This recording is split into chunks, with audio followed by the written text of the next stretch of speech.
Hey guys, welcome to my channel, Realm of Ori. In this video, we will continue with Volume 14, Chapter 4, The Purge of the Red Lotus, Part 5. And before we start, this video contains spoilers from the Tensura Light Novel.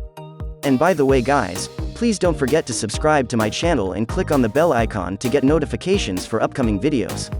So without further ado, let's get into the video.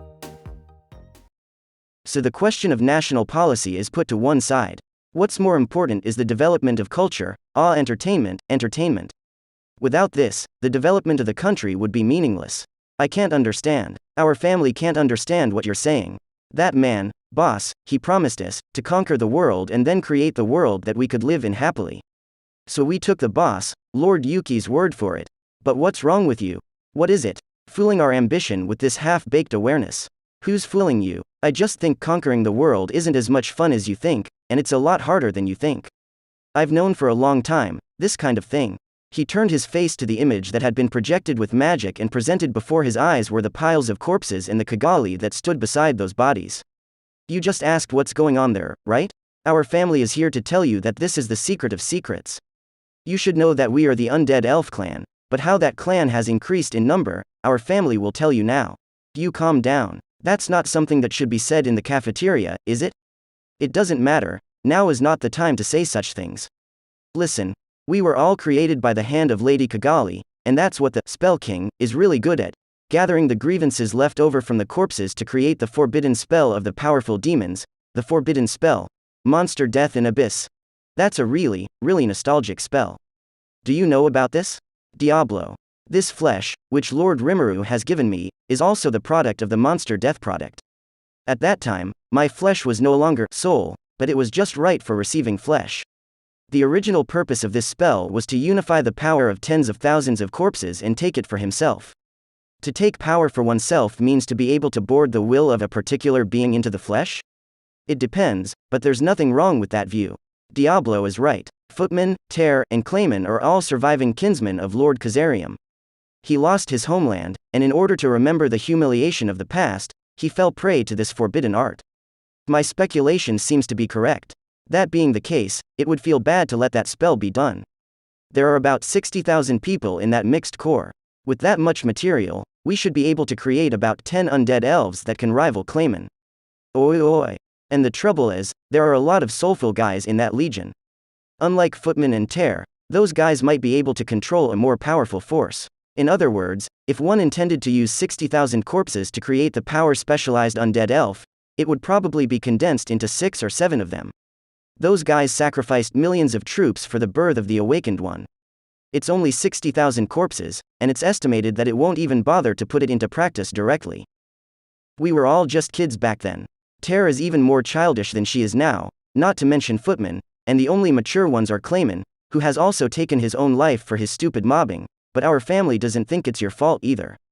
In the end, the weak are the strongest in this world, and it's only natural to try out an untrustworthy opponent, so what's the point of sacrificing others in order to expand your own power? That's what our family really means. Don't underestimate people. I will never forgive you for instigating the destruction of the village of the great Ogre clan because of you.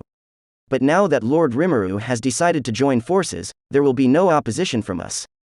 Benimaru is right. The remorse of everyone in the village tears at the mere thought of it. However, even if we do it now, it won't relieve this feeling. I can only let go of this remorse if I achieve the world that Lord Rimuru hopes for that would make everyone laugh and live. You think you can cut off the root of the scourge by turning everyone's hatred against you. How naive. Our anger is not so easily erased.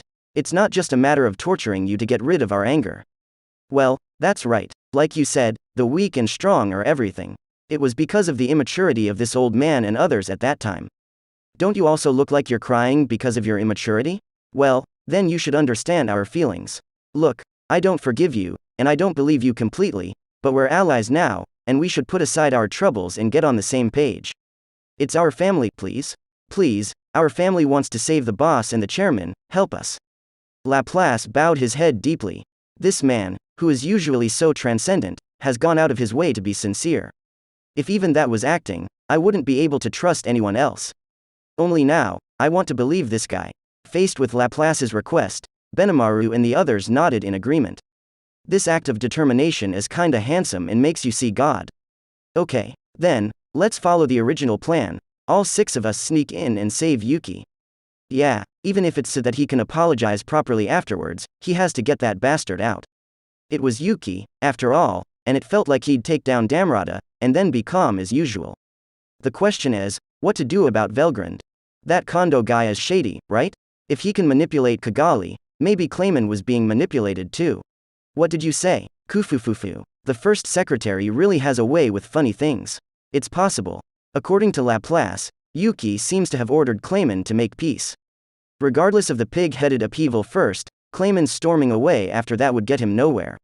Answer. Yes. The situation was redefined based on newly arrived intelligence.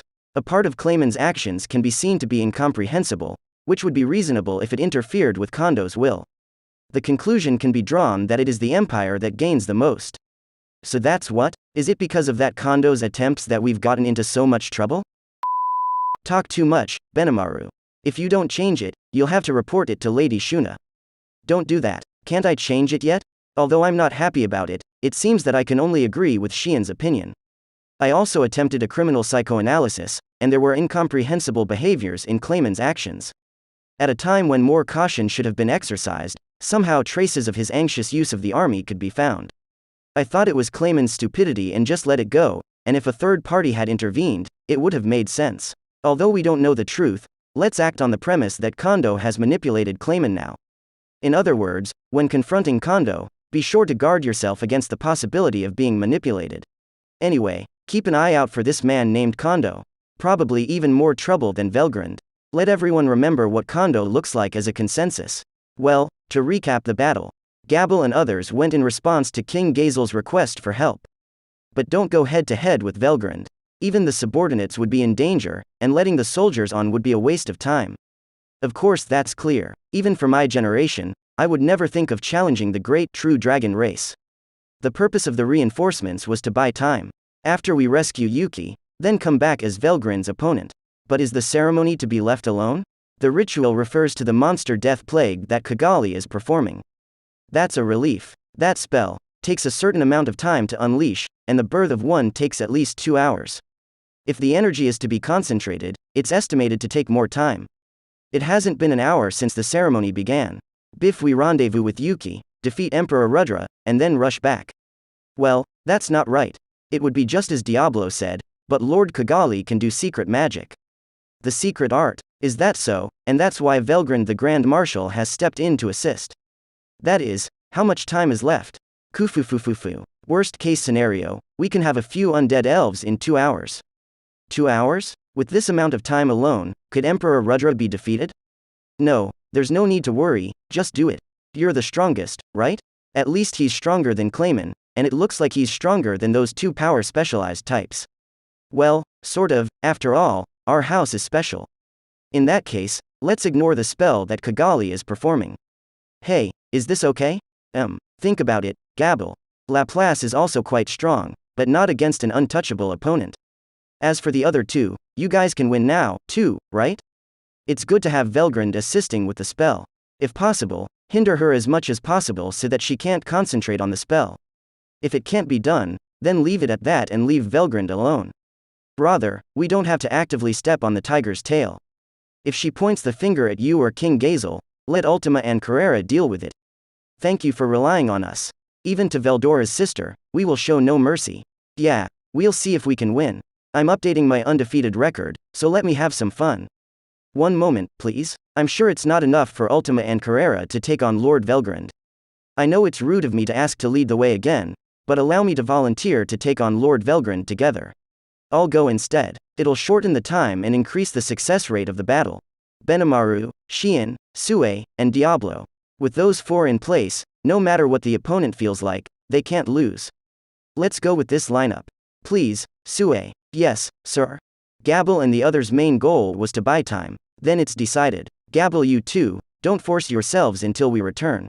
Yes. In this way, even though it was a bit rushed, the policy was set. At this point, Vesta, who had been looking at the screen, shouted loudly. Ooh, King Gazel has arrived on the scene. Hearing him say so, turning his gaze to the screen, it was the figure of the Knights of the Sky in the sky. Come on. Rendezvous before Gazel's casualties and communicate the battle plan. Leave it to me, please.